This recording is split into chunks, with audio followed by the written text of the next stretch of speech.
tem mais de 20 pessoas na sala agora, e então a gente vai respeitar isso. Então, quem é a Roberta, né, que está aqui fazendo essa apresentação para vocês? Eu sou RH da Softex, fui contratada para estruturar o RH da Softex e me deparei com o tema NPS e essa questão de trazer os processos, porque a gente tinha a operação, mas não tinha os procedimentos e tal.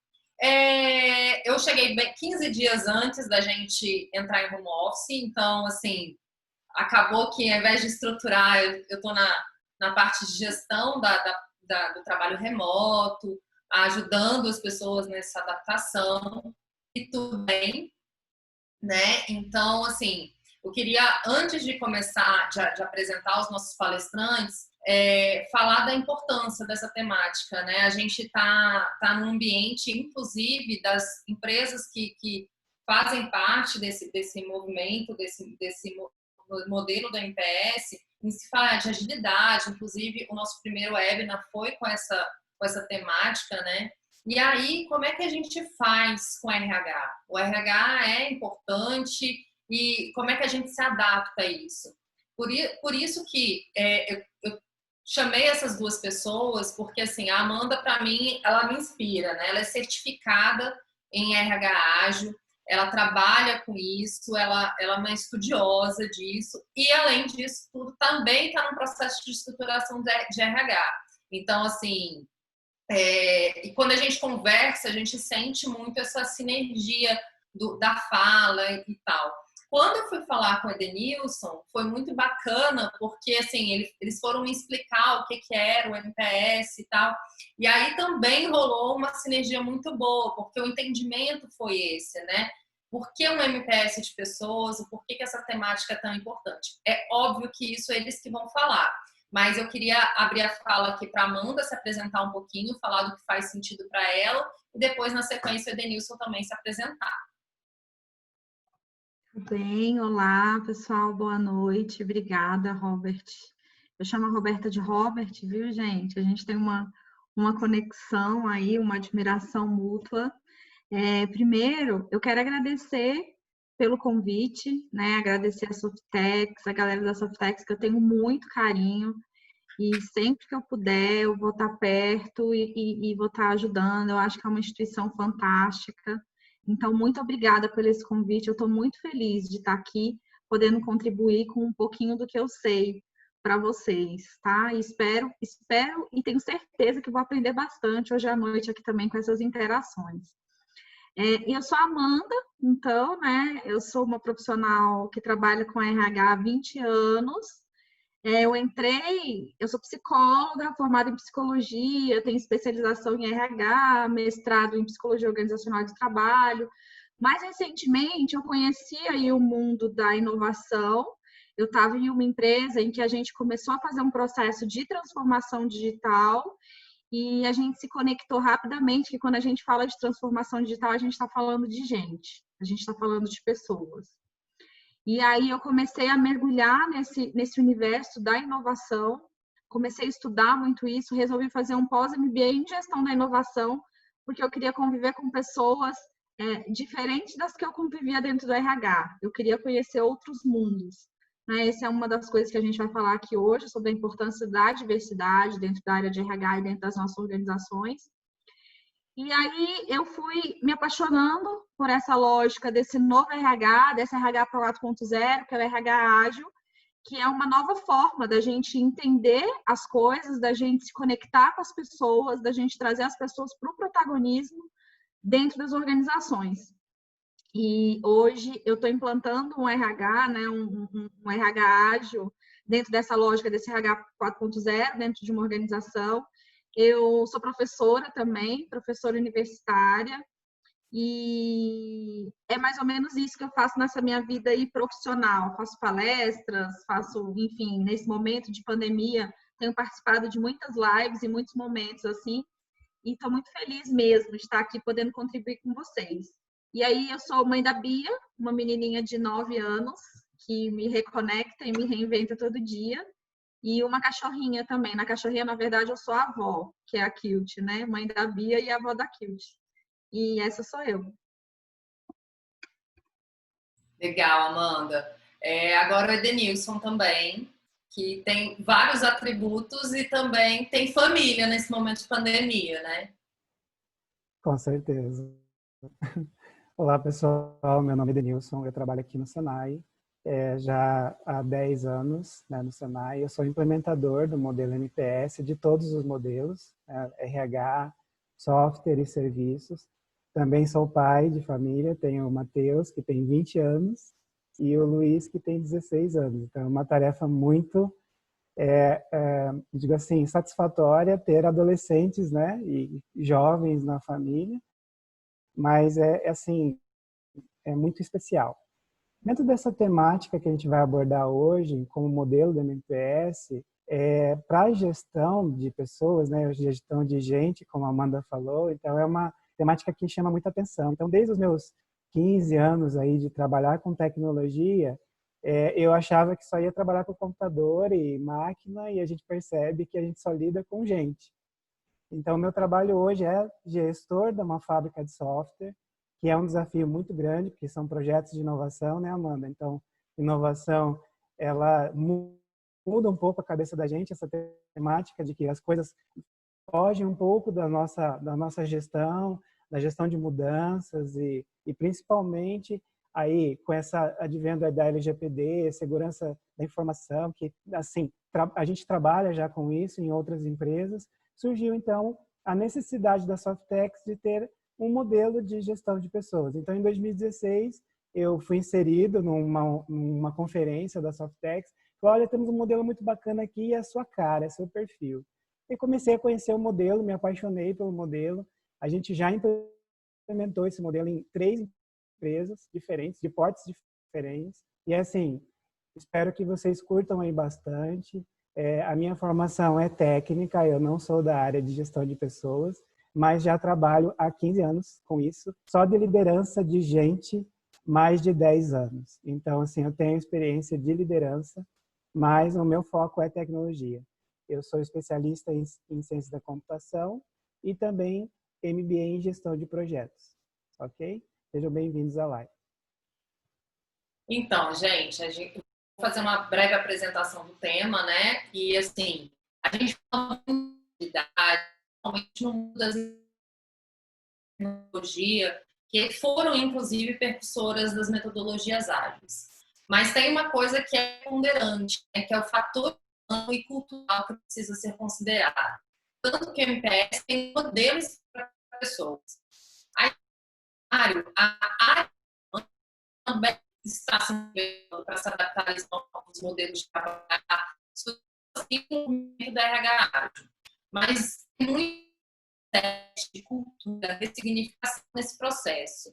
Então, nesse webinar, a gente vai fazer os principais highlights para a gente falar sobre gente, né, sobre pessoas. E dentro disso, a gente vai falar agora, a Amanda vai falar 20 minutos sobre RH ágil e o Edenilson vai falar durante 20 MPS pessoas. Então, depois a gente vai abrir 20 minutinhos para perguntas. E as perguntas devem ser encaminhadas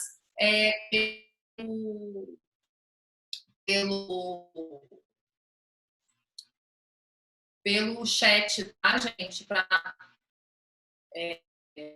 Para poder abrir. Então, eu vou passar para a Amanda, que vai falar agora sobre essa temática do RH ágil. Obrigada, Robert. Pessoal, eu vou compartilhar a minha tela com vocês. Eu fiz uma apresentaçãozinha pequenininha.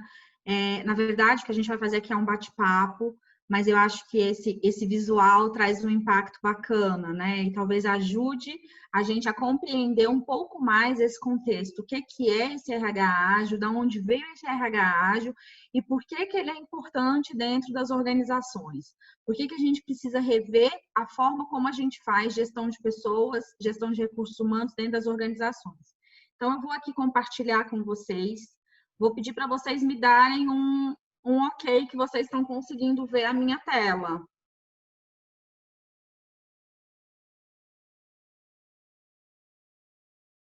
Vocês estão conseguindo ver a minha tela, galera?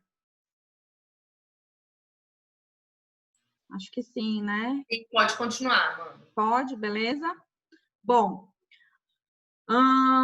o RH ágil, o nome, a nomenclatura RH ágil, ela também, vocês vão encontrar aí na literatura, dentro da área de RH, RH 4.0, o novo RH, né? Então, isso nada mais é do que uma nova forma da gente pensar em uma gestão de pessoas que coloque, de fato, o ser humano dentro da centralidade do processo.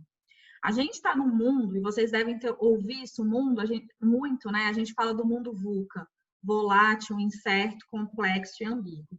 Essa pandemia da Covid-19, ela joga na nossa cara todo esse mundo VUCA, né? A gente sente na pele o que é viver VUCA. Então, a gente não tem nenhum controle sobre o que vai acontecer. A gente não sabe quando a gente vai poder sair de casa de novo. A gente não sabe quando a gente vai abraçar os nossos entes queridos, a gente tem toda uma fragilidade, né? Um medo de adoecer, um medo de as pessoas que a gente gosta adoecerem. Então, a gente entra em todo um contexto de total falta de controle nossa sobre o que vai acontecer. É um contexto extremamente complexo, em que a gente precisa trabalhar com tentativa e erro, né? Em que a gente vai errar bastante para a gente poder aprender. Quando a gente fala de uma lógica de complexidade, o modelo ágil, ele vem e ele traz respostas que modelos tradicionais de gestão não traziam para nós antes, né? Então, eu acho que mais do que as ferramentas ou as metodologias, a minha fala aqui para vocês vai ser no sentido de vocês compreenderem que lógica é essa do ágil, né? Que é uma lógica que todo mundo pode compreender e todo mundo pode entender que isso pode trazer valor para a atividade que a gente vai fazer. Eu vou falar aqui do RH, mas essa lógica do ágil, esse mindset ágil, essa forma de pensar ágil, ela pode ser aplicada em diferentes contextos. Ela nasce na TI, mas ela pode ser aplicada em diferentes contextos. Passando aqui para o próximo slide, a gente tem, eu não sei se vocês já viram essa frase, né, do Simon Sinek. Ele falou o seguinte, gente, 100% dos clientes são pessoas, 100% dos funcionários são pessoas. Então, se você não entende de pessoas, você não entende de negócios. Então, eu acho que tá mais claro do que nunca a centralidade do ser humano. Eu não tenho dúvidas que vai ser a partir das pessoas que a gente vai conseguir atravessar essa crise de uma maneira melhor, né? Porque a gente não tem, como eu já falei, a gente não tem receitas prontas, a gente vai precisar usar todo o potencial humano de criação, de criatividade, de conexão, de empatia, para que a gente possa encontrar soluções, novas soluções para os novos problemas desse mundo tão complexo. Quando o Edenilson trouxe, ele fala, eu não sou de RH, eu sou de tecnologia, né? Eu trabalho com tecnologia. Mas, na verdade, gente, todo mundo tem um pouco de RH, né? Porque a gente trabalha com pessoas no nosso dia a dia. Os líderes, inclusive, vou falar uma coisa aqui muito relevante para vocês que estão aqui conosco, que não são de RH, a verdadeira gestão de pessoas, ela acontece na ponta, né? O RH é uma área que organiza, que traz processos, metodologias, que faz conexões, mas a verdadeira gestão de pessoas, ela acontece na ponta entre o líder e o liderado. É lá que as coisas vão acontecer, dentro das equipes, nas interações com as pessoas. Então, esse entendimento desse novo RH acaba sendo importante para todo mundo, não apenas para quem está dentro da área de RH. Amanda, aí, só uma coisa, coloca em modo apresentação. Isso! Agora foi, né? Beleza. Desculpa, pessoal. Bom, e aí, o que é essa foto aqui, né? Essa foto aqui remete ao quê? Remete ao fim do mundo, né? Alguma coisa muito, muito grave acontecendo. E aí eu trago uma frase para vocês, que o RH irá acabar. Né? Como assim, Amanda? Você é de RH, a Roberta acabou de falar que é de RH, que ela está estruturando o RH na Softex, você vem falar que o RH vai acabar, você está jogando contra você mesmo. Na verdade, gente, o RH, como ele existe hoje, ele vai sim acabar. o RH como uma área que coloca os processos acima das pessoas, o RH como uma área ensimesmada, que fica ali dentro da sua salinha, pensando no que vai ser melhor para os colaboradores, mas não traz esses colaboradores para construírem soluções, sim, esse RH ele vai acabar. Então, a gente está no momento, eu acho que com o Covid isso acelera mais ainda, a gente está no momento de rever a forma como o RH entrega valor dentro das organizações. O que acontece é que o cenário ele muda, o cenário está mudando muito rápido, cada vez mais a gente lida com questões muito complexas e a gente acaba não mudando de perspectiva, a gente acaba parado no mesmo lugar. Né? Então, a gente tem essa fotinha do cavalinho paradinho aí, ele pode se movimentar, ele pode ir para outros lugares. O cenário está mudando e a gente não está se conectando, que a gente precisa fazer de outras formas. Então, quando eu trago que o RH vai acabar, é muito nesse sentido. Não é que vai deixar de existir área de recursos humanos, mas como existe hoje, sim. Porque como existe hoje, a entrega de valor ela é muito baixa. Em alguns momentos, ela nem acontece. Então, se a gente está falando de um mundo que tudo muda muito rápido, não faz sentido eu pensar em um processo de avaliação de desempenho anual. Não faz sentido, e para quem não tem essa conexão aí com a avaliação de desempenho, é aquele processo em que o gestor avalia a gente, que faz a avaliação, a gente recebe uma pontuação e aquilo serve para o nosso desenvolvimento ou para a progressão de carreira. Ora, se tudo muda muito rápido, as minhas prioridades que eu estabeleci no início do ano, muito provavelmente daqui a 3 meses elas serão bem diferentes. Então, a gente precisa dentro do RH ter essa flexibilidade para reinventar os nossos processos e para pensar na cadência dos nossos processos dentro das organizações. Né? As coisas não acontecem de maneira anual mais. Né? O Covid vem aqui, as metas que a gente estabeleceu lá em janeiro, com o Covid mudaram completamente. E a área de RH precisa entender essa flexibilidade, essa complexidade aí do mundo. Nascer, crescer, reproduzir e morrer em uma mesma empresa, pessoal, vai acabar. Né? A gente fala aí do gig economy, as pessoas que vão trabalhar em diferentes posições no decorrer da vida. Sobre isso, a minha filha tem 9 anos, eu tenho 41. Faz uns 3 anos, mais ou menos, a Bia vira para mim e fala: mamãe, você é o quê? Na lata, na bucha, porque a gente foi acostumado, né? A minha geração foi acostumada que tinha que responder tudo e tinha que responder rápido. Isso era sinônimo de sucesso e a gente tinha que ter resposta para tudo. Então, na lata, eu viro e falo: eu sou psicóloga. E ela olha para mim no auge dos 7 anos dela, 6 anos, e vira e fala: nossa, você é uma coisa só? Como assim? Como assim que você não é mais coisas, né? Que você não pode ser mais coisas, a sua vida vai ser a vida inteira ser uma coisa só.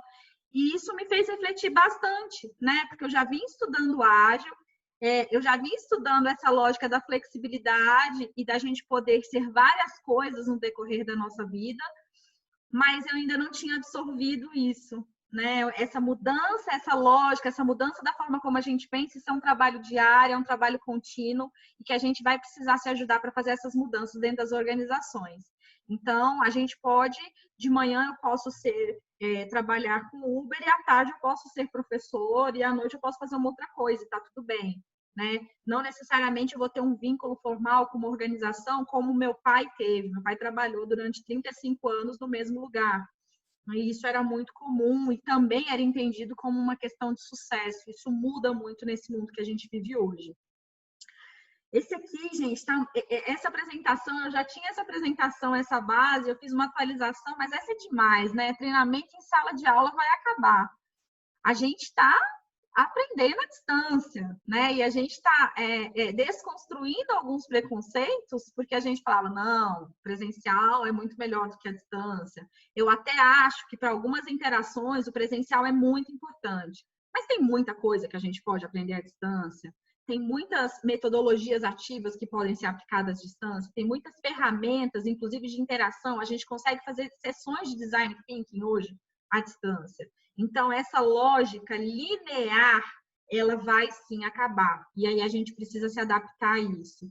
o que eu estou falando, né? Traduzindo aqui para vocês, a gente sai de uma lógica, de um mindset processual, né? E o mindset aí é uma buzzword, né? Mas não tem como usar outra, mas é o nosso modo de pensar. A gente sai de um modo de pensar processual, em que o meu foco é nas atividades de RH, né? Então, eu tenho que pensar em como que eu vou fazer o recrutamento e seleção, eu tenho que pensar como é que eu vou fazer o treinamento, eu tenho que pensar como é que eu vou fazer a gestão de desempenho, e essas coisas não necessariamente elas estão conectadas e conversam, né? Inclusive, eu tenho até um time que cuida do recrutamento e seleção, um time que cuida da gestão do desempenho, e as coisas acontecem de maneira muito difusa. Então, eu saio dessa lógica processual e passo para uma lógica de experiência, para um mindset de experiência, que o foco é o quê, pessoal? É a emoção dos colaboradores, né? Então, toda a experiência que a gente tem, a gente vai ter uma valência positiva ou negativa com relação a essa experiência.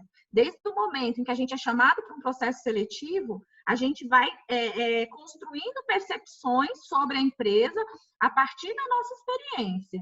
E a ideia aqui é fazer com que essas experiências sejam positivas, porque na medida em que elas são positivas, elas estão entregando valor para o nosso cliente. E é isso que a gente quer, é isso que a gente precisa fazer. Então, percebam aqui que a gente está falando de gente, a gente está falando de ser humano, a gente não está falando de robô.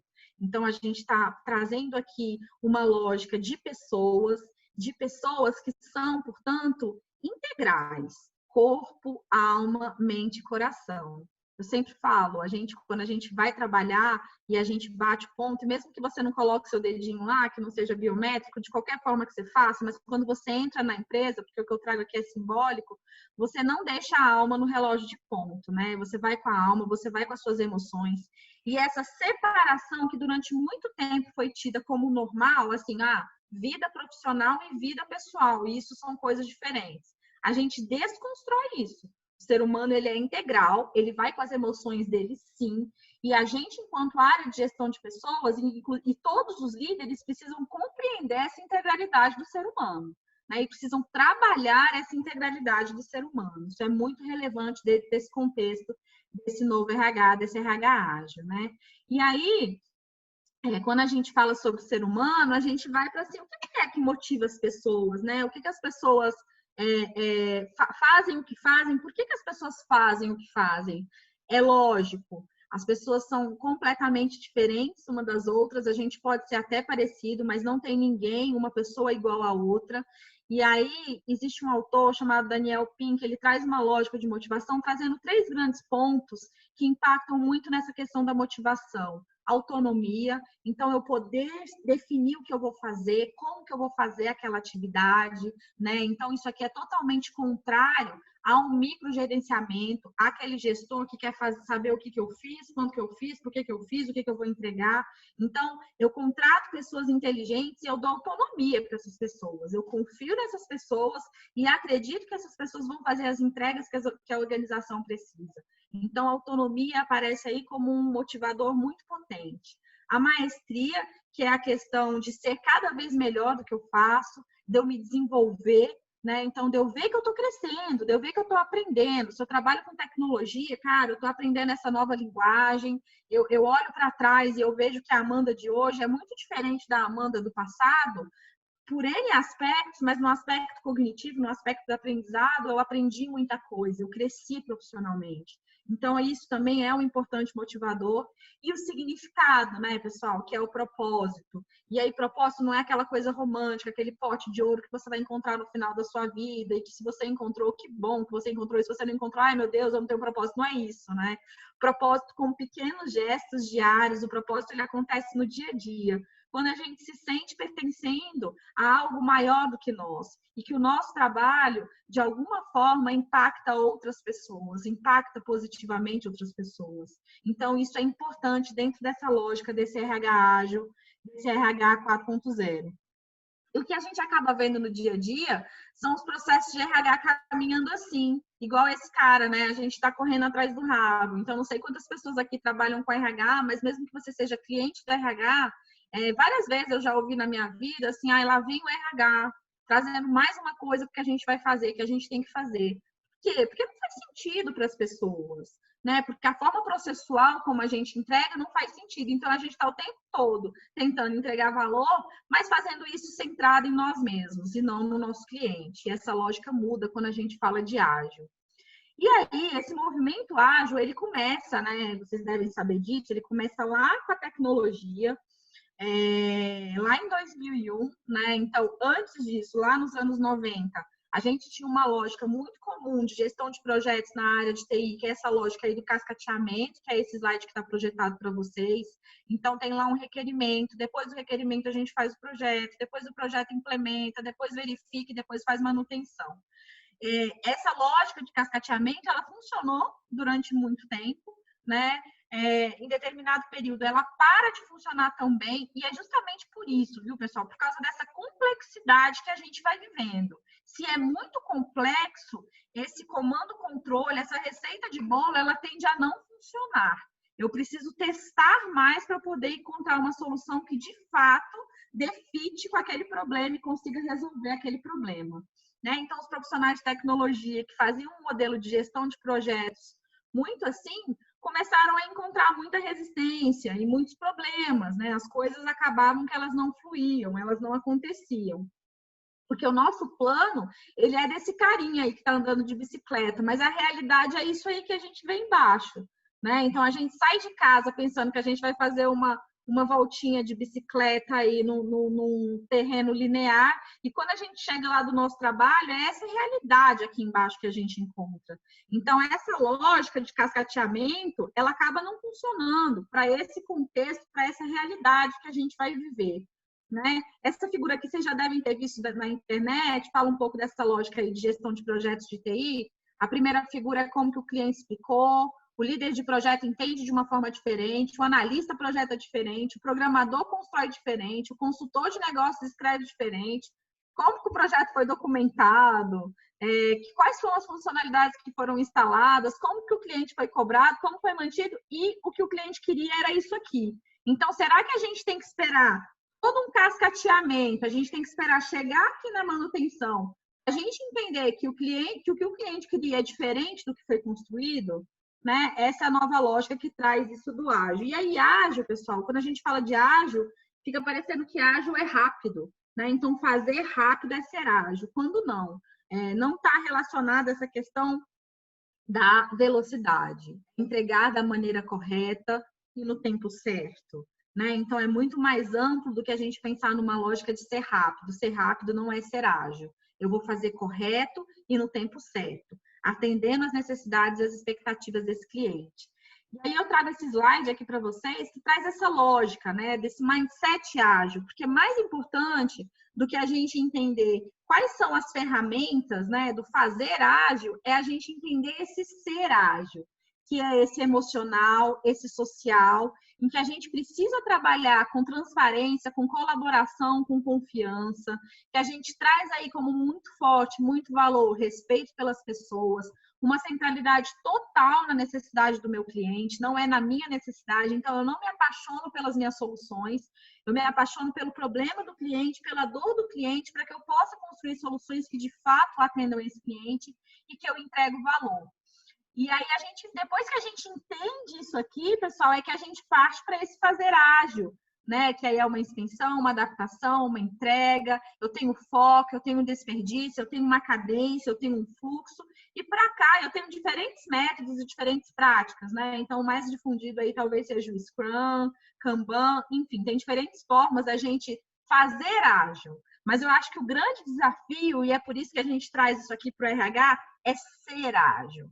É mudar a nossa forma de pensar, focando em transparência, colaboração e confiança e respeito pelas pessoas, né? Centralidade das pessoas no processo.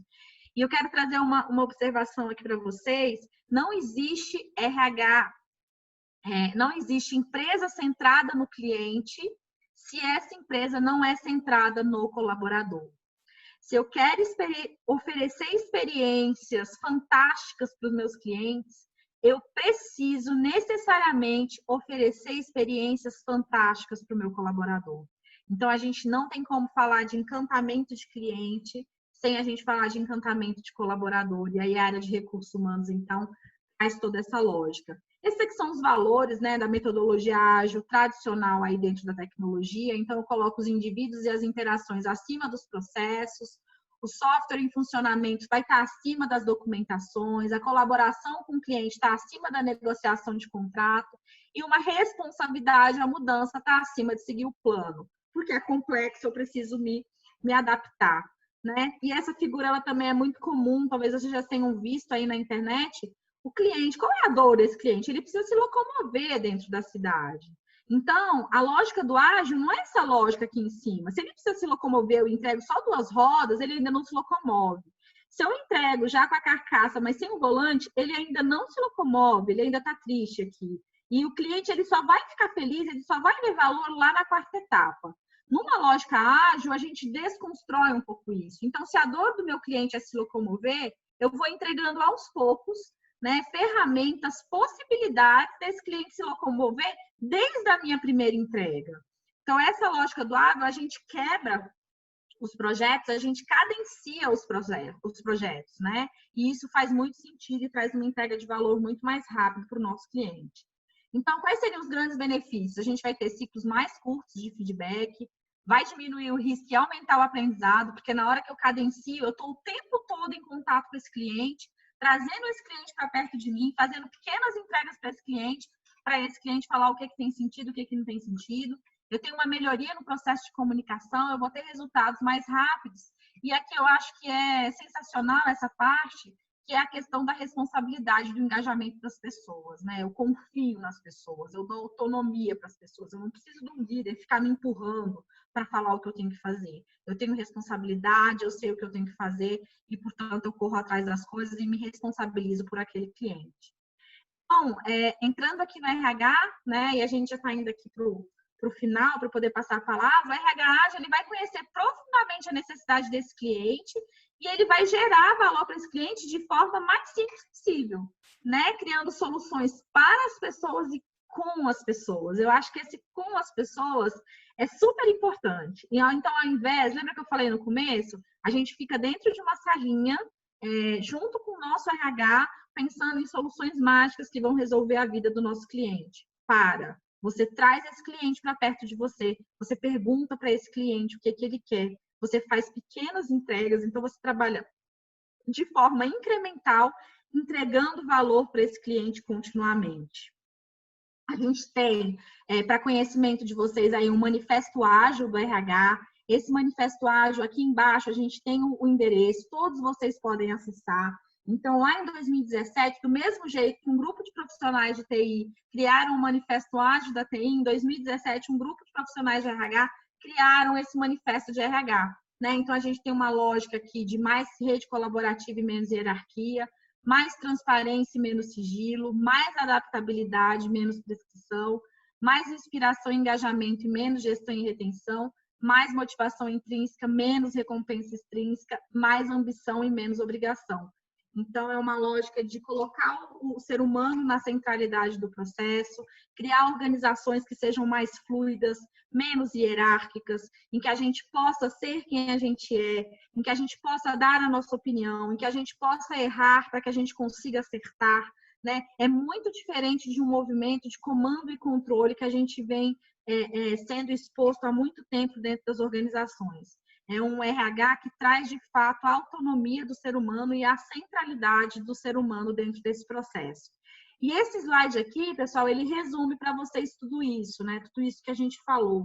Então, ao invés de eu desenvolver políticas, regras e padrões, eu vou estimular a flexibilidade, uma velocidade, uma colaboração.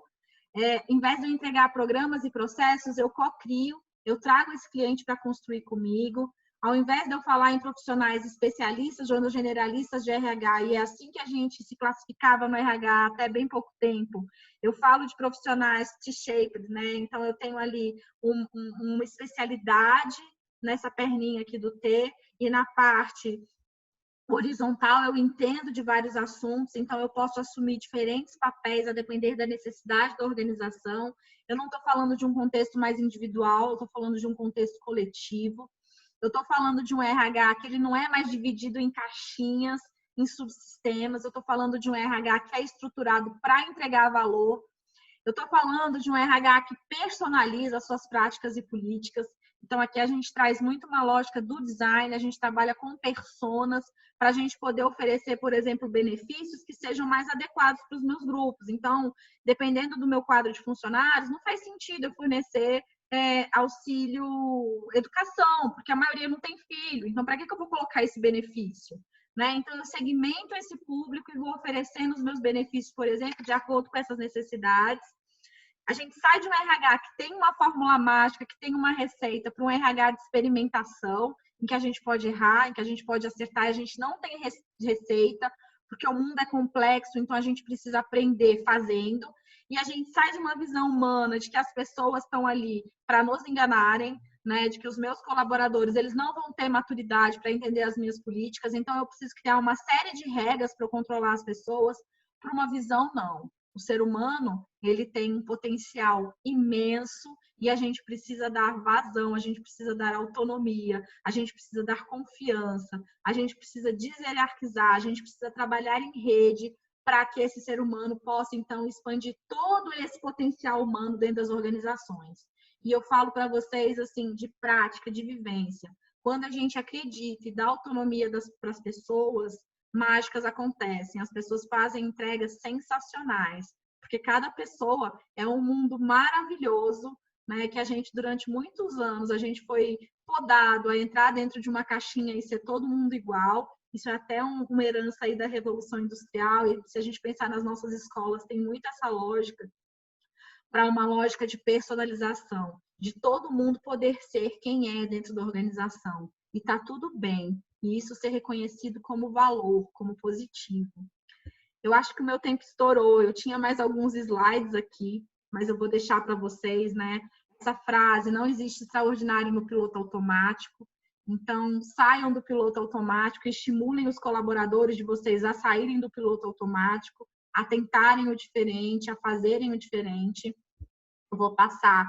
Eu vou deixar isso com vocês, depois eu mando para vocês que eu estou preocupada realmente com o tempo, que a gente saia de uma postura de espectador, né? E que a gente passe para uma postura de protagonista. Então, eu não sou o cachorrinho que fico lá na janela esperando alguém me levar para sair.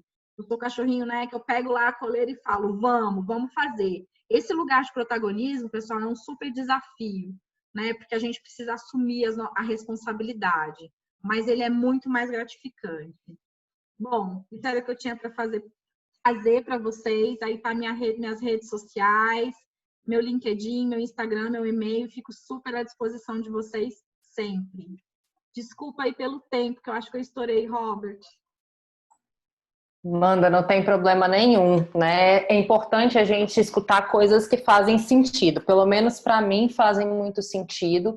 E, assim, eu acho que a conexão é como é que eu consigo fazer isso acontecer, né? Então, assim, o Edenilson fez a implantação de NPS, e aí ele teve os insights dele quando ele fez o de pessoas, que exatamente eles acabam coadunando muito com isso, né? Que é a questão das pessoas estarem lá, delas de verdade se engajarem, porque por mais que você tenha modelos de gestão instituídos, se você não tem as pessoas engajadas, pode ser o melhor modelo do mundo, mas se aquilo não faz sentido para as pessoas, e esse que é o grande detalhe, né? Colocar realmente as pessoas na centralidade. Então, eu vou passar agora para o Denilson para ele falar dessa questão do voltado para pessoas. Tá me ouvindo?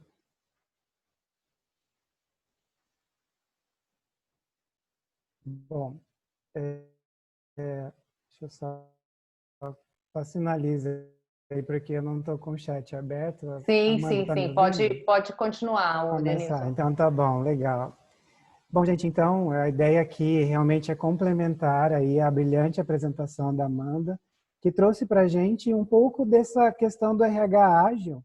E agora eu venho com o que você tem que se preocupar, né, para atender a toda essa questão, ou seja, adaptar o seu modelo de negócio a toda essa cultura e esse engajamento proposto aqui pela pela abordagem ágil aqui para a gestão de pessoas, né? E com isso eu quero trazer para vocês o nosso plano de voo, que é trazer o que motiva a gente a fazer tudo isso. Qual que é a visão geral do modelo NPS em relação à gestão de pessoas e principalmente aqui um alinhamento desse modelo ao seu negócio. E por último eu vou trazer para vocês alguns comos. Vou dar uma degustação para vocês como um bom implementador aqui, né?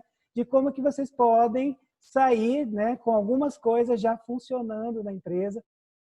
Eu já apliquei e vocês vão adorar, porque acho que é muito legal esse tipo de coisa. Então, qual que é a motivação? A primeira motivação que eu gostaria de trazer para vocês aqui é como prover essas pessoas a essa oportunidade que você tem, né? Então, assim, desenvolver o potencial de carreira. Então, a primeira coisa que o modelo trouxe aqui é essa visão que você pode mostrar para a tua área, tanto para a área de negócio, seja uma área de helpdesk, seja uma área, por exemplo, financeira, contabilidade, controladoria. Você vai trazer como gerar essa motivação, como prover isso para as pessoas e melhorar o desempenho. Como é que você pode melhorar o desempenho aí da tua organização? Então, a Amanda falou bastante sobre isso e também isso está alinhado ao teu objetivo da organização, ok? Alinhar também a melhoria da evolução dos seus processos. O modelo MPS ele é baseado em processos e que tem dentro dele uma coisa que a Amanda falou muito legal, que é você ter um propósito, né? Então, o modelo MPS ele já começa assim, qual que é o propósito daquele processo? Em cima desse propósito, ele vai trabalhar resultados esperados, que, como também ele se refere a modelos como o CMMI, por exemplo, são práticas que você precisa executar dentro da tua organização para atingir aquele propósito, ok? Então, a ideia é trabalhar processos de gestão de pessoas e fazer essa integração, né? Integrar com outros esforços de melhoria que você também possa ter. Eu vou fazer DevOps, então está tudo interligado. O RH precisa de ter gente capacitada, gente orientada para fazer aquele tipo de atividade. Bom, agora eu vou começar com Lean, né? Eu quero trabalhar aqui com desperdício zero, trabalhar o 5S na organização. Então, está tudo interligado. Os processos, então, são voltados a trazer a melhoria para a organização. E qual que é a estratégia, então, do MPS? É vincular o procedimento, né, que a gente tem aqui de trabalho, ok? Oferecendo para a organização, seja ela de TI ou não, formas de selecionar, desenvolver e manter talentos. Então, o próprio modelo do MPS já traz essa visão de como você retém esses talentos na organização, né? Como que você mantém isso? Como que você faz a conexão disso com os seus objetivos organizacionais?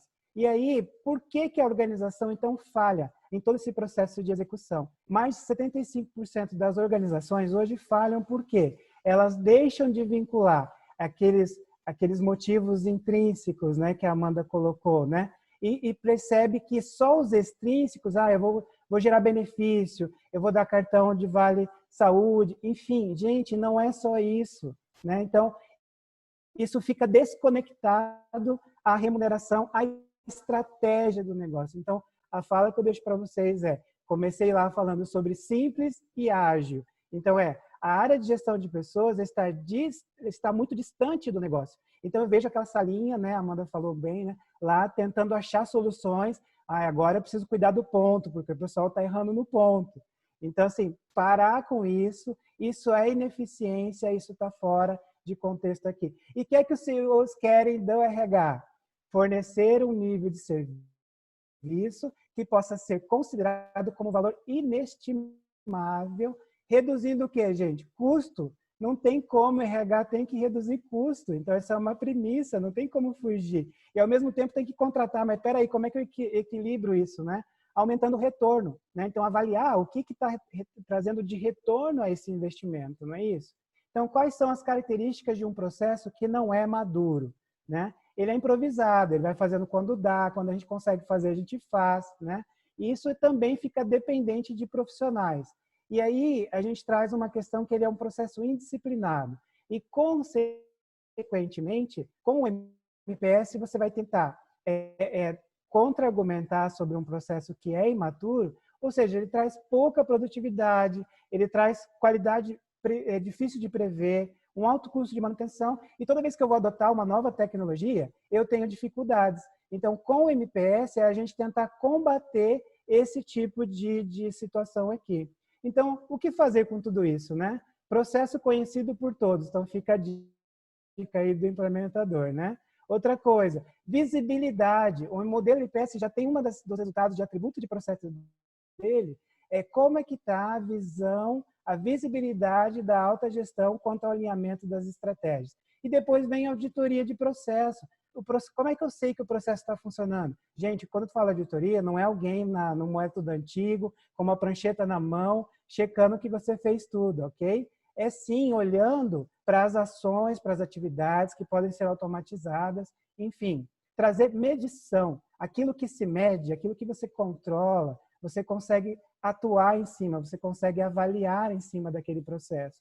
Então, aqui, uma das coisas que também o modelo pede é que você tenha medidas para melhorar o seu processo.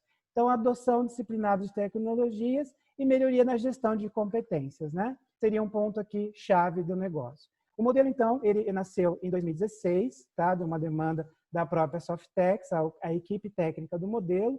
É um modelo de maturidade que gera capacidade para a organização.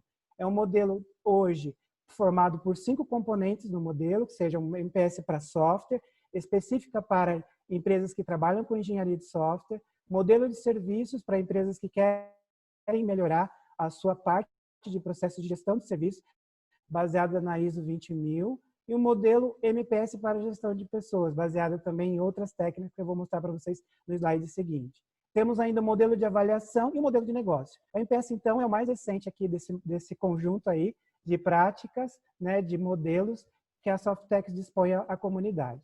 A base técnica do modelo são a 12207, que é a ISO para definição e propósitos de resultados do processo, e também aqui nós temos a ISO 33000, que traz todo um conjunto de avaliações, de framework para avaliar processos, né? Fornece requisitos para isso, assim também como a ISO 9001, na versão 2008, porque esse modelo é de 2016, né? Ele não foi atualizado ainda para a versão nova da ISO, mas aí nós temos a versão também do MO ProSoft, que foi um modelo implementado aqui no Brasil, em parceria com a Softex, e a PNQ, que é o Prêmio Nacional de Qualidade, onde existem os 8 critérios de excelência, e um deles é como a empresa traz resultados e é como a empresa lida com a sua gente, né? Com as suas pessoas. Toda essa base toda aqui é do modelo MPS, ok? Bom, por que implementar o modelo MPS na minha organização? Denilson, por que eu tenho que fazer isso? Primeiro, você tem dificuldade na manutenção de talentos na sua organização? Devido à alta rotatividade? Aí vai. Capacitação constante, o que leva a reduzir investimento. Eu tenho dificuldade em investir em treinamento e habilidade das pessoas. Eu tenho inconsistência na realização de tarefas e das práticas que eu defino. Então, vai anotando aí que o MPS é para você. Responsabilidade não são assumidas ou as pessoas são deslocadas para suprir lacunas. Fulano de tal saiu, ixi, e agora? O que eu vou fazer? Gestores com formação falha. Gente, talvez aqui seja um ponto mais crítico para o modelo MPS. Os gestores hoje não têm uma boa formação na parte de liderança e para lidar com as pessoas. Então, os princípios que norteiam o MPS de gestão de pessoas é conhecimento, o saber fazer, a atitude, o querer fazer e a habilidade, que é o saber fazer, ok? Para isso, o modelo tem uma escadinha para você subir, né? Você tem vários degrauzinhos ali que faz você conseguir conquistar esse nível. Também não dá para você pegar aqui no elevador e descer aqui no nível E, porque você tem algumas práticas aqui que são dependentes umas das outras. Tem alguns resultados aqui que dependem. Então, a gente vai passear por alguns deles. Eu vou mostrar para vocês algumas coisinhas que eu trouxe aqui, que o primeiro seria parcialmente gerenciado. Esse processo, gente, ele vai lidar com o propósito dele é o recrutamento, a seleção, a contratação, mas não simplesmente só porque é um processo. A gente quer, nesse momento aqui, ver como a empresa abre e aprova as vagas. Em uma das empresas que a gente implementou esse processo, demorava-se, por exemplo, 3, 4 dias para abrir vagas, porque eu não sabia qual era o valor, eu não sabia qual era o posto, o que a pessoa ia fazer, eu não sabia qual eram as responsabilidades, as coisas não estavam conectadas. Então, quando você define, por exemplo, um caminho, facilita tanto para o RH, facilita para o gestor, facilita onde você vai pescar o peixe, né? Onde que você vai submeter aí, onde você vai comunicar, se você pode comunicar aquela vaga internamente ou não, às vezes é uma vaga na estratégia, né? Estratégica para a empresa, o recrutamento e seleção, o remanejamento, às vezes, é importante para a empresa isso, né? Você disponibilizar um ambiente e a infraestrutura adequada. Quantos já contrataram gente, quando ele chegou, não tinha nem computador para ele sentar? Então, demissões voluntárias, né? Então, às vezes as pessoas chegam para você e falam, olha, obrigado, não quero mais trabalhar aqui, não quero ser feliz em outro lugar. E aí, como é que você faz? Como é que você faz com permissões de acesso? Como é que você faz com regras de segurança? O que essa pessoa tinha acesso ou não? E uma série de outras questões de aquisição e manutenção planejadas. Por exemplo, o RH vai contratar 10 pessoas e só depois a TI sabe que o RH vai contratar. E aí tem que liberar acesso, tem que liberar um monte de coisas para aquela pessoa. Então, você conectar tudo isso. Alguns já se identificaram aí com certeza tudo que eu estou falando.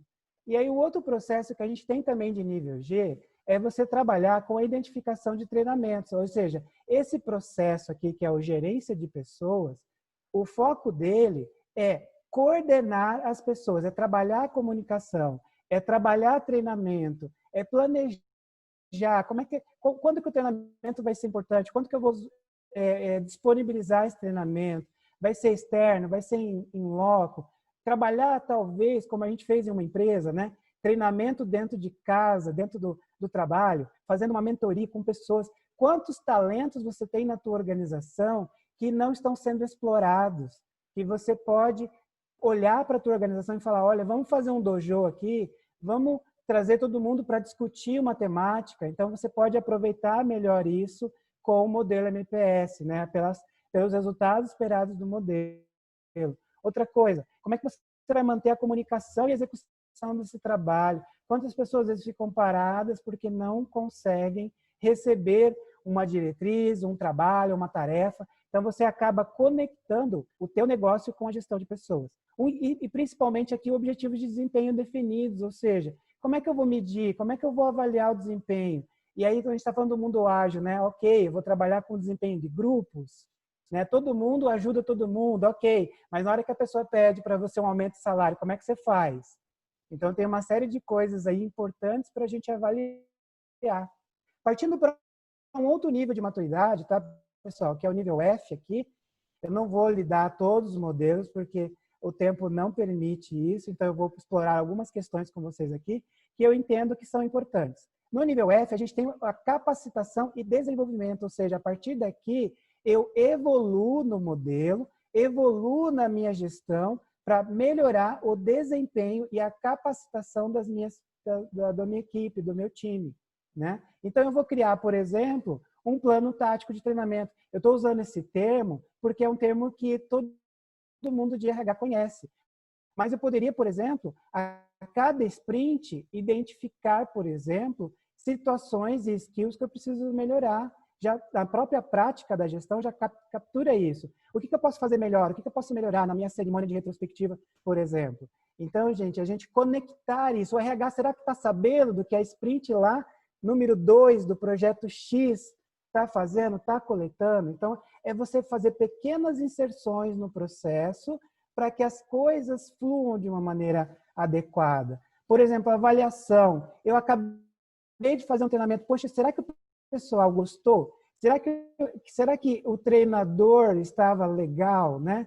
Então, seriam algumas reações e eficácias desses treinamentos. Então, o próprio modelo MPS fala, você pensou nisso?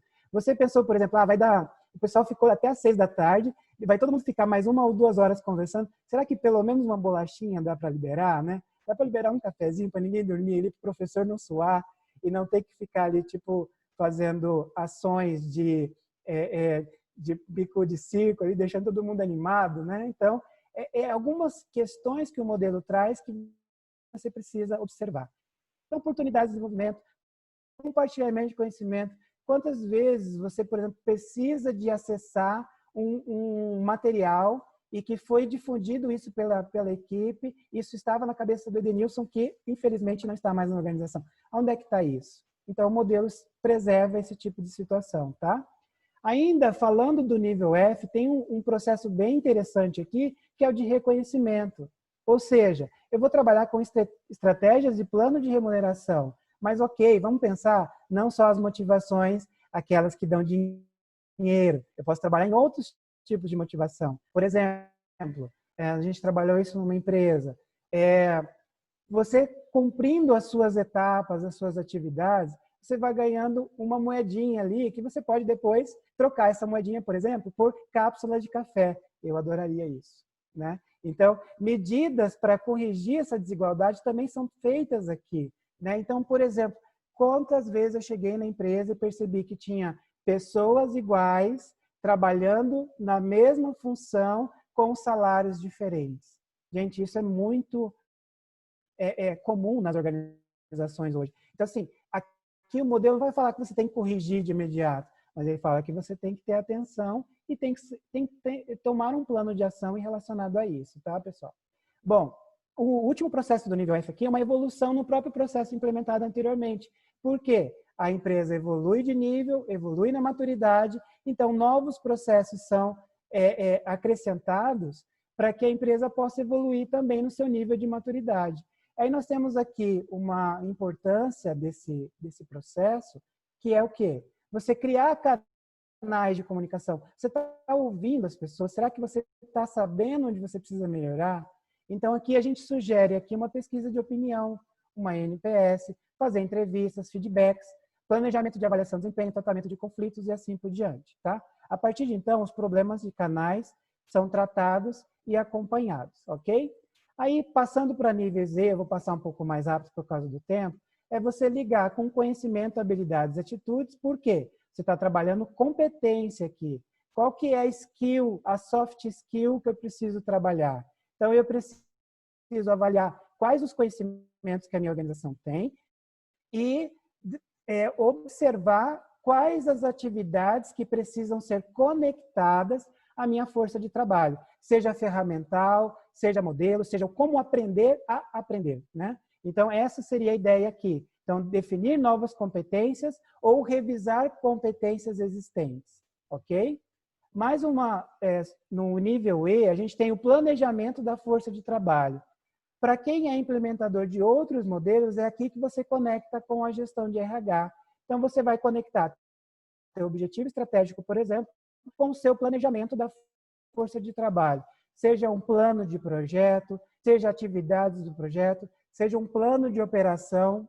Então, é aqui que você observa se os seus objetivos mensuráveis de desenvolvimento estão conectados e desdobráveis até um nível onde você consiga, por exemplo, perceber que uma posição-chave, por exemplo, o meu desenvolvedor sênior, ele é uma posição-chave para mim. Por quê? Os meus principais clientes estão dependendo da atividade que ele faz.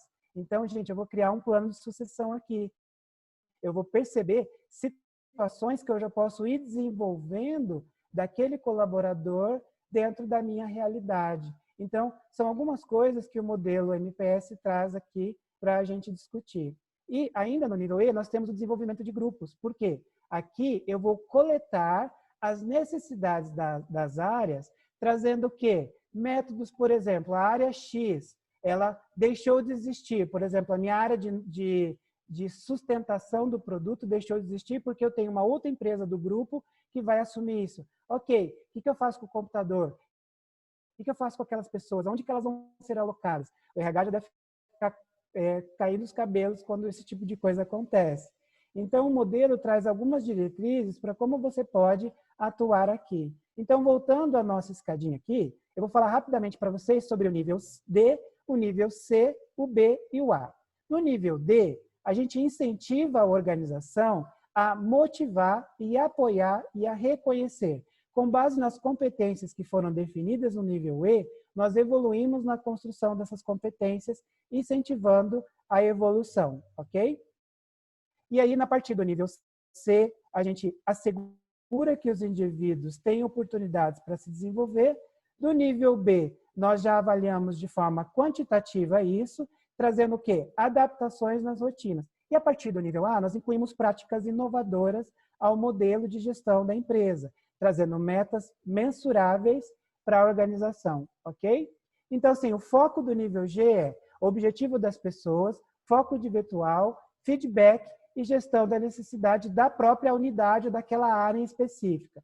E o desempenho é controlado de forma individual. No nível E até o nível C, eu agrego o quê? Feedback no final do processo e a gestão de competência e desempenho organizacional é medido. A partir do nível B e A, eu começo a fazer isso de forma quantitativa, olhando para o ROI e para o retorno desse investimento, ok? Fazendo a evolução da gestão. Então, aqui, fechando o meu discurso traga um programa de melhoria para a tua organização, né? Traga aqui alcance desses benefícios, procure identificar os opositores, a não priorização, a frustração que gera isso, tente evitar, né? Promova o planejamento, o alcance das suas ações e engajamento.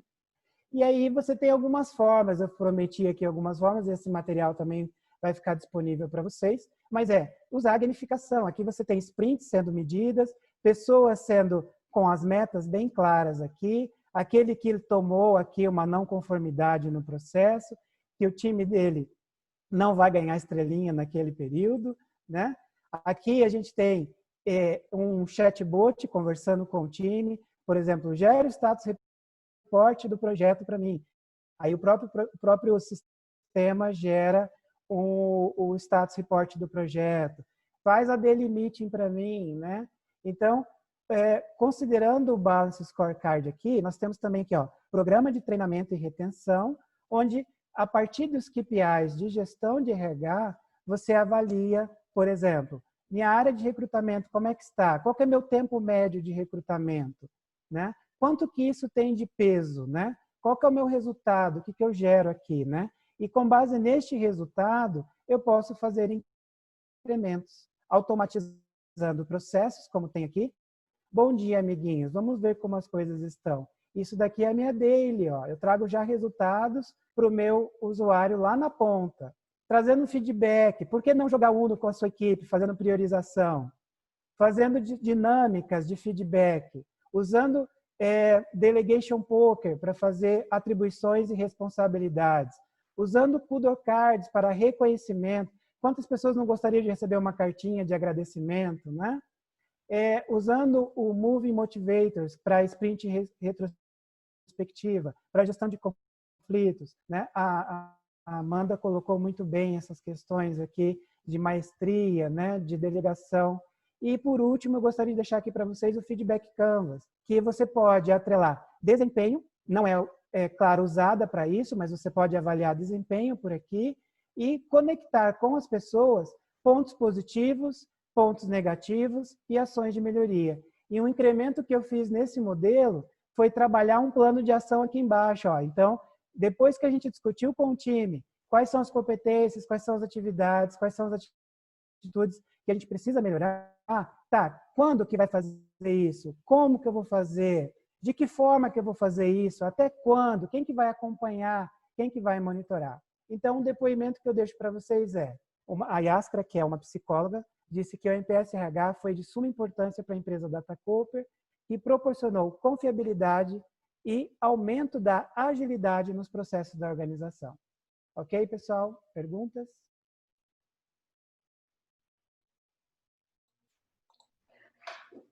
Gente, então eu vou retomar aqui e aí responderem as perguntas pelo chat. Mas, assim, eu acho que uma das grandes questões que a gente tem que colocar aqui é que esse link, essa conexão, e assim, uma coisa que a Amanda falou, que é a transparência, a questão de menos focado em processo e tal. E aí você vem para o modelo NPS, que é focado em processo e tal, mas isso gera uma conexão de verdade, se a gente for falar do ponto de vista de direção a seguir. Então, as pessoas, se elas estão dentro de uma organização, elas esperam saber qual é o grande objetivo, né? E assim, o modelo ele traz muito isso. A questão do nível de maturidade, ele inclusive ajuda o patinete, a bicicleta. Então, assim, eu acho que essa conexão é importante da gente fazer para poder pensar nesse processo de melhoria mesmo, né? Deixa eu ver aqui que estão chegando as perguntas, mas eu queria saber se o Edenilson queria... A Amanda não tinha visto a apresentação do Edenilson, se você queria fazer alguma complementação ou quiser fazer alguma consideração com relação... Porque ele fez várias menções a você, né? Então, agora vou te dar a deixa. Então, Robert, eu acho que parabéns, Edenilson, aí pela apresentação. Eu acho que ele traz aí de forma prática várias coisas que eu trouxe na minha fala mesmo, né? Então, eu percebi essa conexão bem forte aí. E eu queria só fazer um reforço, assim, quando a gente fala do foco não ser na questão do processo, a gente não está querendo dizer, pessoal, que não tem que ter, né? Precisa sim, precisa ter ordem. O Edenilson, ele traz a questão da mensuração. Se você não mensura, você não consegue acompanhar e você não pode melhorar, óbvio, né? Então, quando a gente fala desse RH ágil, a gente está falando de uma lógica menos hierarquizada, de uma lógica mais cooperativa, mais colaborativa, mas que precisa, sim, ter formas da gente acompanhar e da gente monitorar essa performance. Nesse sentido, eu acho que o modelo, ele complementa muito, né, essa questão do RH ágil. Eu acho que é mesmo um complemento, não é uma coisa oposta à outra, não. É um complemento, e aí eu acho que o Edenilson fecha muito bem quando ele traz ferramentas que podem ser utilizadas para fazer essa condução dentro das organizações, né? Então, esses últimos que ele trouxe aí são ferramentas bem poderosas que a gente usa dentro de uma lógica de Management 3.0, né, para a gente trabalhar a motivação, para a gente trabalhar a autonomia, para a gente trabalhar a confiança, que são os pontos centrais aí de uma lógica de um RH ágil. Tá bom? Obrigado, Amanda. A gente tem uma pergunta aqui, que é da Cristina. Ela faz uma pergunta sobre a ferramenta, né? Se o Canvas de feedback ele é feito no projeto serviço no Sprint Review e para que as pessoas ajudariam umas às outras. É isso, Edenilson, a proposta, ou o Canvas ele serviria em todas as etapas? Bom, você pode, vou responder, né? Eu já apliquei isso em algumas organizações. Você pode aplicar o Canvas de várias formas. A mais utilizada que eu vi que agregou valor é quando o profissional deseja receber feedback. Então, a primeira coisa que a gente já tem uma mudança aqui de conceito é que eu, Edenilson, quero receber um feedback do meu time.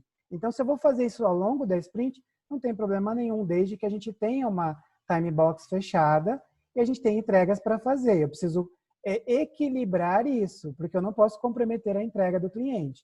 Então, aí é uma atenção para o facilitador, o Scrum Master, enfim, que isso é possível, sim. Eu já vi empresas fazendo feedback Canvas dentro das sprints, como eu já vi também empresas que não utilizam essa abordagem, fazendo sessões de feedback Canvas a cada mês, ou a cada semana. Então, depende muito da organização, ok? A próxima é da Mônica Viana, ela pergunta aqui: a pesquisa científica nas universidades do Brasil é muito resistente a modelos de RH para sua gestão. Esse fato tem dificultado muito a colaboração universidade-empresa. Vocês têm alguma sugestão de como implantar estes modelos em grupos de pesquisa, professores, alunos? Então, assim, não é nem no contexto das empresas de tecnologia e nem das tradicionais, né, no mundo acadêmico. Então, passar a bola, porque essa pergunta não é fácil, não. Ei, Polêmica, Mônica, né? tudo bem? Polêmica. Então, Mônica, eu sou uma pessoa que eu gosto muito do contexto acadêmico, né? Inclusive, está nos meus planos nos próximos anos voltar para o meu doutorado, mas eu também gosto muito de ver a aplicabilidade do que eu faço, né? Então, eu sempre tentei conciliar essa veia e esse viés acadêmico que eu tenho, que eu adoro trabalhar com pesquisa, com a aplicação no mundo organizacional. Eu acho que o que me puxou muito para o mundo organizacional era isso, muitas vezes eu via esse abismo, né, entre o que a gente estava pesquisando, o que a gente estava fazendo na academia e o que as empresas de fato precisam, né? Então, eu acho que essa conexão entre universidade e empresa, isso é muito salutar, mas concordo, salutar e importante para a nossa evolução enquanto sociedade, tá? E para a gente pensar o nosso modelo educacional. Mas entendo todas as dificuldades envolvidas nisso.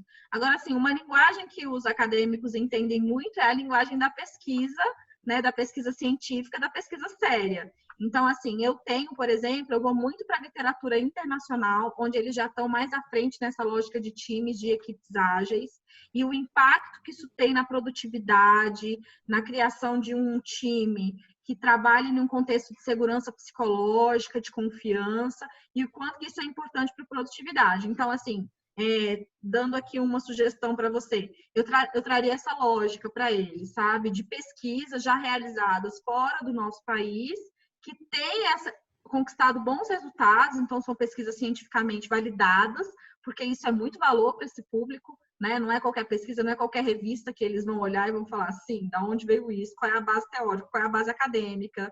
Essa pesquisa ela não tem o rigor metodológico que a gente procura. Então, eu tenho alguns materiais que falam sobre isso, sobre essa lógica, eu posso compartilhar isso com você, tá? Fazendo essa conexão entre agilidade, entre esse mindset ágil e a efetividade e a produtividade dos times. Eu compartilho com você sim. Eu passo para o pessoal da Softex e aí a gente compartilha com prazer. E a gente pode trocar figurinhas sobre isso também. Fico à disposição, viu, Mônica? E Denilson, você quer fazer alguma consideração também? Só complementaria que, além do mundo acadêmico, qual é a grande questão? É que, às vezes, a gente fica focado no mundo acadêmico com a linha de pensamento, qual é, para não ficar naquele senso comum, né, que todo mundo fala, isso é do senso comum. Então, assim, acho que as pessoas que estão também na academia, ou fazemos rodadas de discussões também, para que outras pessoas que estão nas empresas possam levar estes cases para a academia. Então, é uma forma também da gente sair da nossa zona de conforto hoje e promover mais rodadas de discussão entre as academias. Acho que isso eu vejo que é um ponto crescente aí e que poderia estar auxiliando nesse processo também. Só fazendo uma complementação, porque eu não sou da academia, sou da área bem organizacional mesmo, e assim, já pretendo fazer meu mestrado, estou nessa linha, mas assim, se tem uma coisa que a gente tem que mudar de verdade, é o nosso mindset, independente do local onde a gente esteja.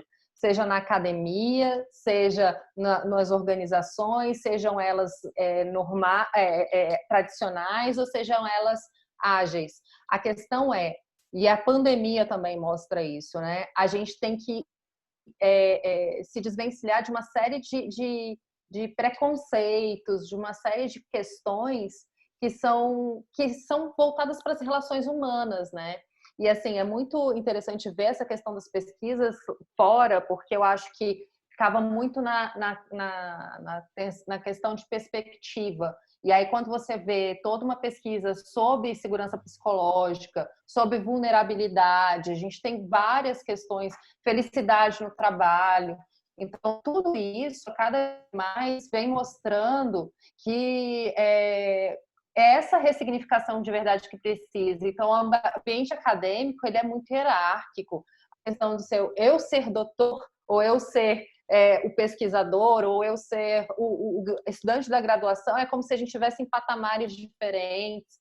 E, de verdade, essa questão da colaboração, de que um precisa do outro, que ninguém pode ficar sozinho e deve, sim, precisa do outro, e que está todo mundo na mesma página. Eu tenho um conhecimento X, eu tenho... Então, assim, esse é o grande detalhe, é o como trabalhar isso. Então, por exemplo, a MPS vem com um modelo, né, A mentalidade ágil vem com as suas premissas, mas como fazer funcionar dentro do seu contexto, ele vem muito voltado para aquilo que para as relações que estão formadas ali dentro. Porque, assim, a gente teve uma parte, principalmente nas áreas de tecnologia e na acadêmica também, que é muito voltado para o hard, né? Pelo técnico, pelas coisas que são de conhecimento profundo.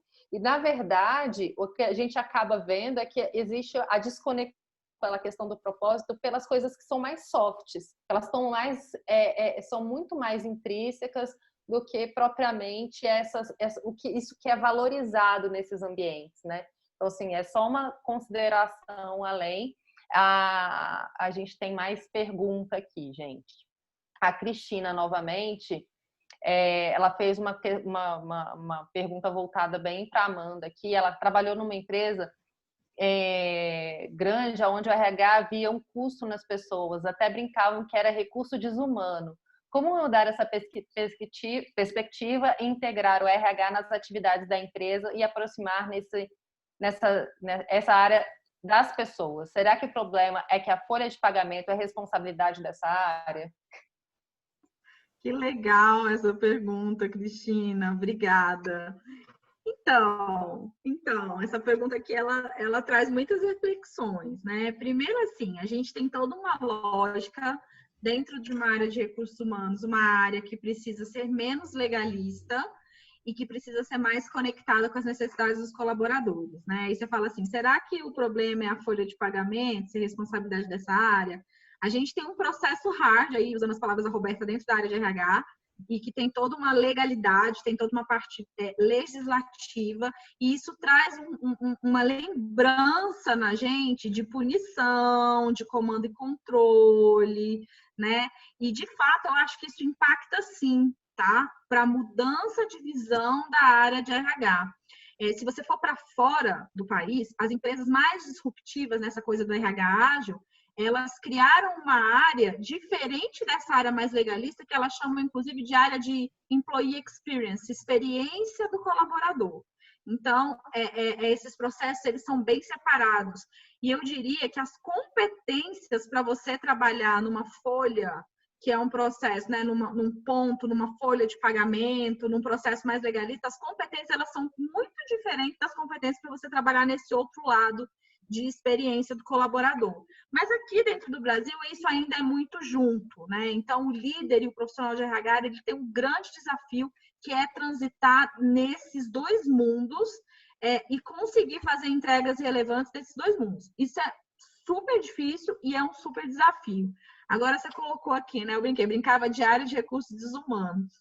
Eu acho que passa por essa mudança na postura do RH. Então, assim, primeiro, o RH não é uma área para ficar fiscalizando e para ficar punindo, né? Isso precisa estar muito claro. O RH é uma área que é para entregar valor. Como que você entrega valor? Você traz esse colaborador para dentro do RH para construir com você processos, políticas e procedimentos que façam sentido para esse colaborador.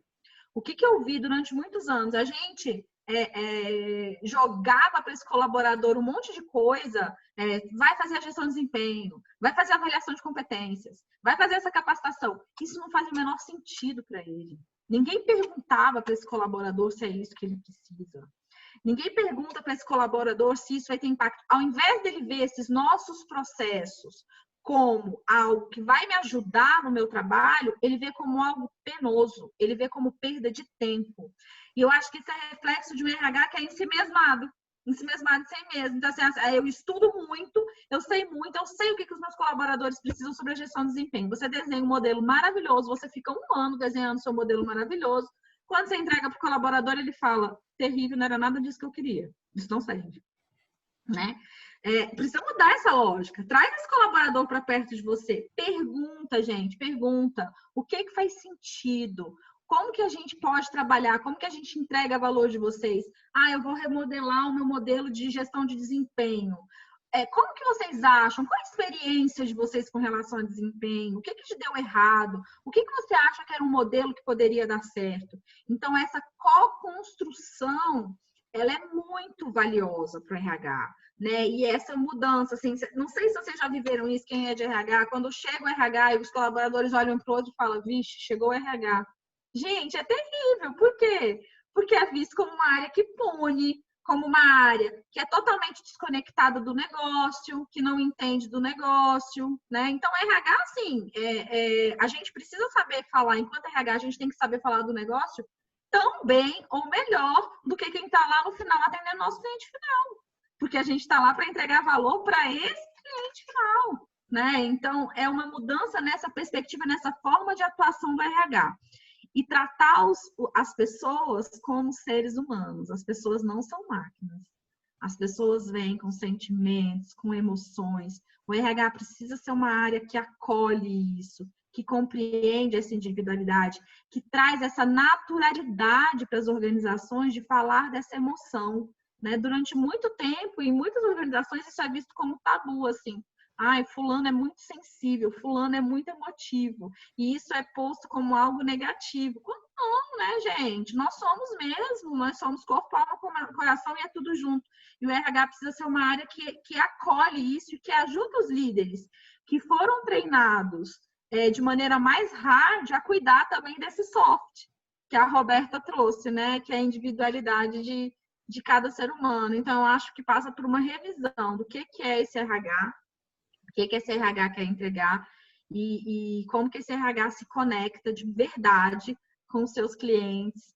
Uma dica que eu dou e que tem me ajudado muito, gente, estudem design de serviço, as metodologias do design thinking, né, que é uma lógica de imergir no problema, de idear, de gerar solução. Você trabalha convergência e divergência. O design ajuda muito a gente a colocar esse cliente na centralidade. Então, as ferramentas do design, elas vão ajudar esse RH a aprender como que eu trago esse cliente para perto de mim. E como, de fato, eu escuto, eu entendo o problema desse cliente, eu construo soluções junto com esse cliente que façam solução para ele. Tá? Acho que eu respondi. Denilson, você quer fazer algum complemento ou antes da gente chegar na pergunta final? Porque se deixar, a gente fica conversando sobre isso várias e várias horas. Eu queria colocar uma experiência de implementação que completaria um pouco do que a Amanda falou. Durante essa questão de lidar com esse recurso desumano e tudo mais, nós fizemos a seguinte estratégia, porque uma empresa tinha uma pessoa que cuidava do departamento pessoal.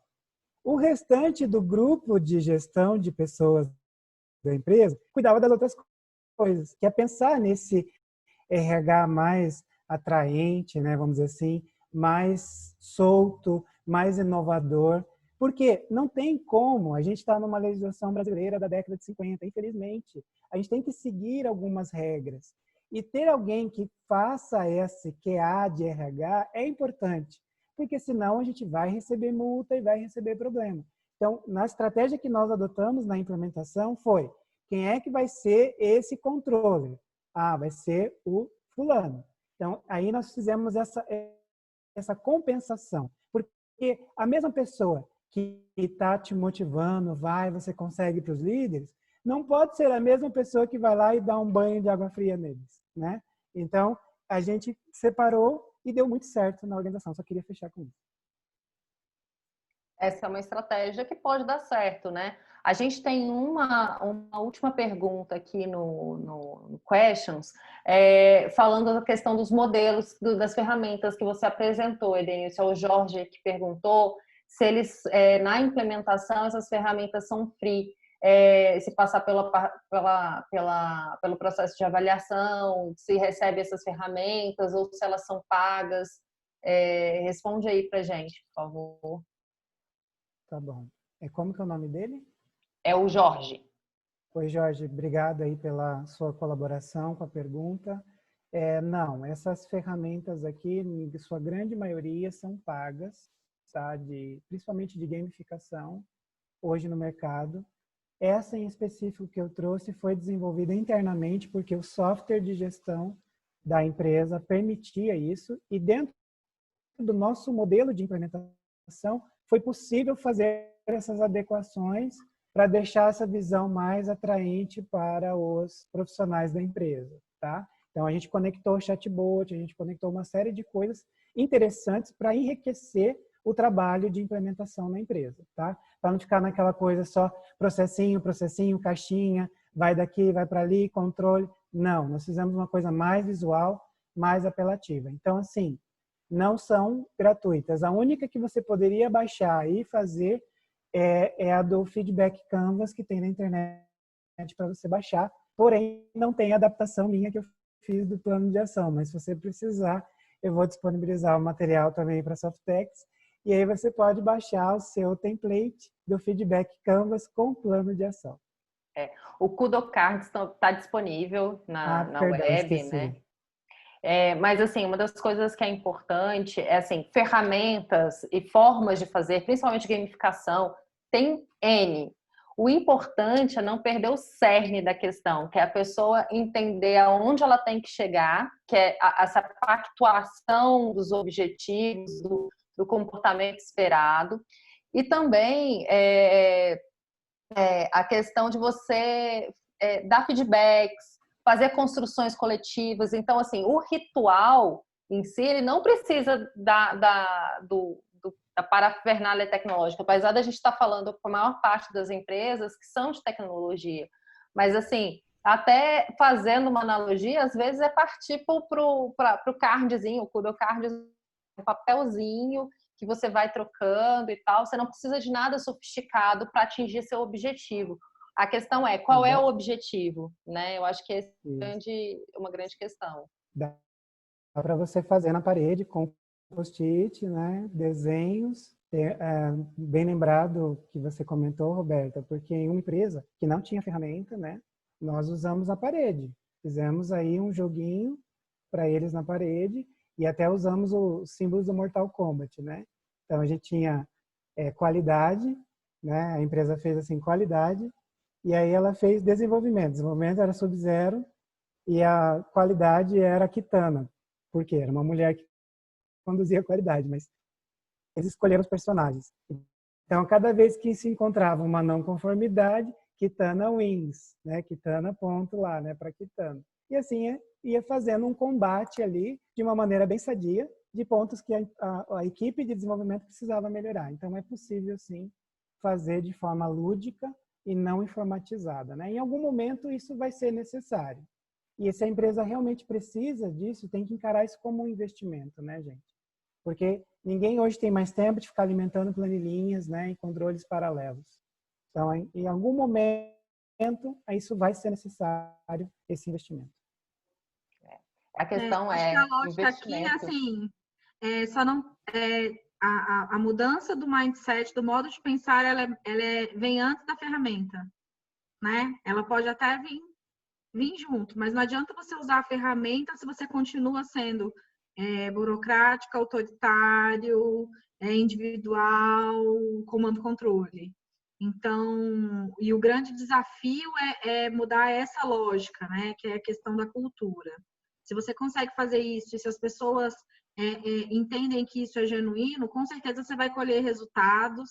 E aí eu concordo totalmente com o Edenilson, assim, precisa trazer ferramentas, a tecnologia está aí para nos ajudar, para nos expandir, né? Mas eu acho que antes vem a cultura, antes vem a lógica, para depois você trazer a ferramenta. Porque você pode trazer um ferramental maravilhoso, que se a sua cultura não estiver preparada para absorver isso, você inclusive queima o ferramental, você queima a metodologia, porque ela é mal utilizada.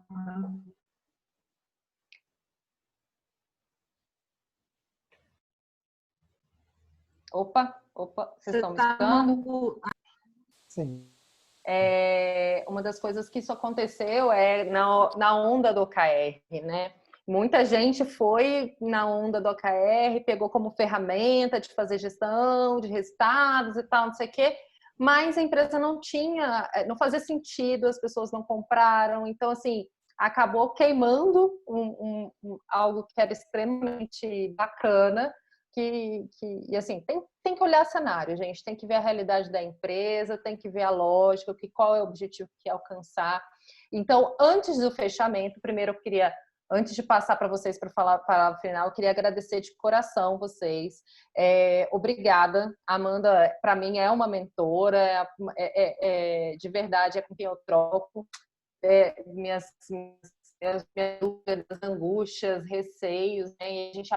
É uma relação de aprendizado contínuo, e isso faz sentido para mim, né?